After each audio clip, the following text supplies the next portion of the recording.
नमो भगवते वासुदेवाय नमः।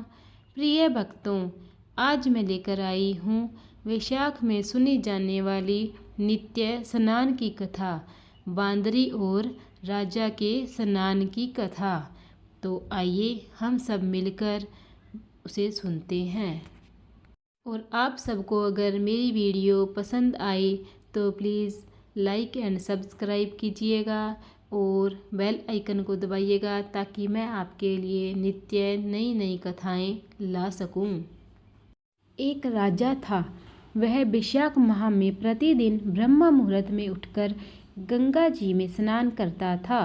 राजा का आदेश था कि मुझसे पहले गंगा जी में कोई भी स्नान नहीं करेगा। राजा जब गंगा जी में स्नान करने जाते तो उन्हें प्रतिदिन शांत जल के स्थान पर हिलता हुआ हलचल युक्त जल दिखाई देता था। तो राजा को संदेह होता था कि निश्चित ही मुझसे पहले कोई प्रतिदिन गंगा जी में स्नान करता है। अतः राजा ने नदी के तट पर पहरेदार बिठा दिए। गंगा जी के तट पर एक वृक्ष था। उस पर एक बंदरिया रहती थी। वह प्रतिदिन राजा के स्नान करने से पहले स्नान करके वृक्ष पर चढ़कर बैठ जाती थी। इस प्रकार होते होते पूरा वैशाख माह व्यतीत हो गया। किंतु अंतिम दिन राजा के सिपाही ने देख लिया और उस बंदरिया को पकड़कर राजा के पास ले गए और कहा कि यह बंदरिया आपसे पूर्व प्रतिदिन गंगा जी में स्नान करती है। उधर राजा की प्रतिज्ञा थी कि यदि कोई भी स्त्री मुझसे पहले स्नान करती होगी तो मैं उससे विवाह कर लूँगा। इसलिए राजा को बांदरी के साथ विवाह करना ही पड़ा। वैशाख स्नान के पुण्य से बांदरी के गर्भ ठहर गया। 9 माह पूर्ण होने पर बांदरी ने राजा से पूछा कि शिशु जन्म के समय मुझे क्या करना चाहिए। तब राजा ने महल में एक घंटी लगवा दी और बांदरी से कहा कि जब तुम्हें दर्द हो तो उसे बजा देना, मैं संपूर्ण प्रबंध कर दूंगा। राजा की अन्य रानियां भी थी लेकिन उनकी कोई संतान नहीं थी। बांदरी को गर्भ है यह समाचार जानकर अन्य रानियां मन ही मन बांदरी से ईर्ष्या करने लगी और भावी संतान का नाश करने हेतु विभिन्न योजनाएं बनाने लगी। घंटी लगी देखकर एक रानी ने बंदरी से इसका कारण पूछा। बंदरी ने संपूर्ण वृत्तांत बता दिया। रानी ने बहकाया कि एक बार घंटी बजा कर तो देख ले कि राजा आते हैं या नहीं। बंदरी ने घंटी बजाई तो राजा दौड़े दौड़े महल में आए और घंटी बजाने का कारण पूछा। इस पर बंदरी ने उत्तर दिया कि मैंने तो रानियों के कहने पर घंटी बजाई थी। तब रानियों ने राजा से कहा कि यह तो पशु और न जाने कितनी बार घंटी बजाएगी। इस प्रकार कहकर उन्होंने घंटी को हटवा दिया। कुछ दिनों बाद बंदरी के शिशु जन्म का समय आया तो उसने अन्य रानियों से पूछा कि मैं क्या करूं। तब रानी ने कहा कि तुम आंखों पर पट्टी बांधकर सो जाओ। बंदरी के वैशाख माह के स्नान के पुण्य प्रताप के रूप में एक सुंदर पुत्र हुआ। शिशु के जन्म होते ही उसके रोने से पूर्व ही रानियों ने उसे एक टोकरी में रखकर दासी को दे दिया और आदेश दिया कि इसे नदी में बहाकर आओ और उस शिशु के स्थान पर एक पत्थर रख दिया। राजा को भी कहलवा दिया कि बांदरी ने एक पत्थर को जन्म दिया। राजा ने सुना तो उन्होंने भी संतोष कर लिया कि जब दूसरी रानियों के संतान नहीं हैं तो यह तो बांदरी है, इसके क्या संतान होगी। उधर दासी ने उस सुंदर शिशु को नदी में न बहाकर कुम्हार के खंडंड में रख दिया। दूसरे दिन कुम्हार कुम्हारिन खंडंड में आए तो वहाँ एक सुंदर शिशु को रोते हुए देखा। कुम्हार कुम्हारिन भी निसंतान थे। उन्होंने उस शिशु को अपने लिए भेजी गई भगवान की भेंट माना और बड़े प्रेम से शिशु का पालन पोषण करने लगे। शिशु के कुछ बड़ा होने पर बालक को यह ज्ञात हुआ कि वह रानी बंदरी का पुत्र है, जिसको रानियों ने मरवाना चाहा था।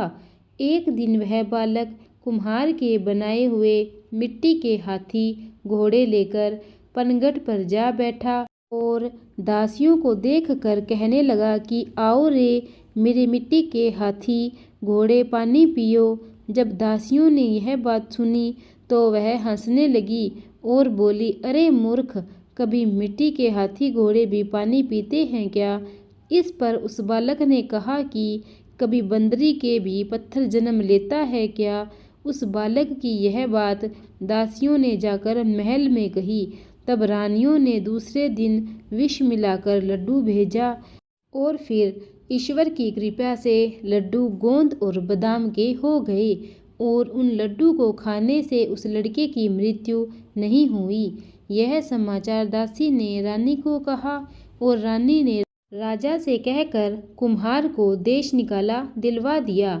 कुम्हार वन में रहने लगा। तत्पश्चात अगले वर्ष चैत माह में माता गणगौर के पूजन का दिन आया तो वह बंदरी का पुत्र 108 करवे और 108 गोली लेकर तथा घड़े में पानी भरकर बगीचे के बाहर बैठ गया। उधर राजा की ओर साहूकार की पुत्रियां गणगौर मनाने के लिए मिट्टी लेने के लिए आई तथा बगीचे में खेलने और झूलने लगी। इस कारण कुछ समय बाद उन्हें प्यास लगी। तब उन्होंने उस बंदरी के पुत्र से जल पिलाने के लिए कहा तो उस बालक ने उत्तर दिया कि मेरे पास एक गोली है, उसे खाते जाओ और मेरे चारों ओर फेरे लगाते जाओ, तब मैं तुम्हें जल पिलाऊंगा। इस पर पहले तो कन्याओं ने मना किया, किंतु प्यास तीव्र होने के कारण मान गई।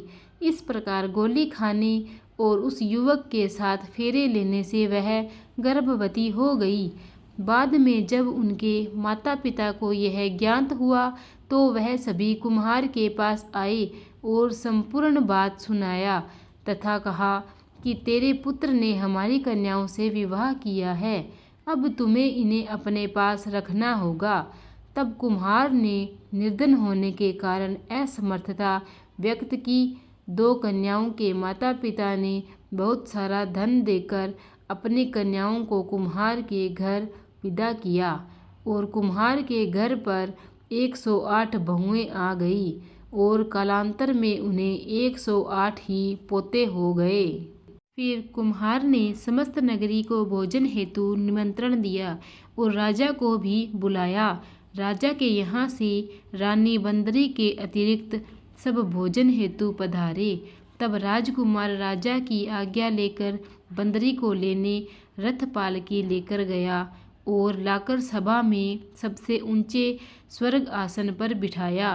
राजकुमार ने अपनी सभी पत्नियों को समझा दिया था कि बंदरी मुझे जन्म देने वाली माता है। एक एक बहू रानी बंदरी के चरण स्पर्श करती गई और एक एक सोने का सिक्का और पोते को गोद में देती गई। जब राजा और अन्य रानियों ने यह सब देखा तो कुम्हार के पुत्र से इसका कारण पूछा। रानियों को तो संदेह होने लगा था कि यह अवश्य ही बांदरी का पुत्र है, इसलिए रानी और रूठकर राजा को कहने लगी कि कुम्हार के पुत्र ने हमारा अपमान किया है और बांदरी को सम्मान किया है, अतः हम लौट कर जा रही हैं। इधर राजा को पुत्र के जन्म का संपूर्ण रहस्य ज्ञात हो गया था, इसलिए उन्होंने रानियों को देश निकाला दिया और अपनी सभी पुत्र वधू एवं पुत्रों को लेकर महल में आया और राजकुमार का राज तिलक हुआ। कुम्हार कुम्हारिन को राजकुमार ने महल में रहने के लिए निवेदन किया, किंतु वह नहीं माने। तब राजा ने उन्हें ढेर सारा धन दिया। वैशाख में स्नान करने से बांदरी को एक महल में रानी का दर्जा मिला और उसके एक राजकुमार और 108 बहुएं और 108 पोते हुए। तो भगवान जो वैशाख में स्नान करता है उसको बांदरी की तरह वरदान देना, उनकी हर इच्छाएं पूरी करना, वैशाख स्नान का इतना महत्व है। तो सबको वैशाख स्नान करना चाहिए। बांदरी ने वैशाख स्नान किया तो उसे राजा का राज्य, पुत्र, बहुएं आदि प्राप्त हुई है। ईश्वर जैसे बांदरी को पुण्य मिला, इस प्रकार हमें भी पुण्य देना, हमारी सब इच्छाएं पूरी करना। ये कथा नित्य सुनने वाले को और सुनाने वाले को उसकी हर इच्छा पूरी करना। और आप सबको मेरी ये वीडियो अच्छी लगी है तो प्लीज़ लाइक एंड सब्सक्राइब करना और बेल आइकन दबाना ताकि मैं आप तक डेली नई वीडियो पहुंचा सकूं। ओके जी, धन्यवाद।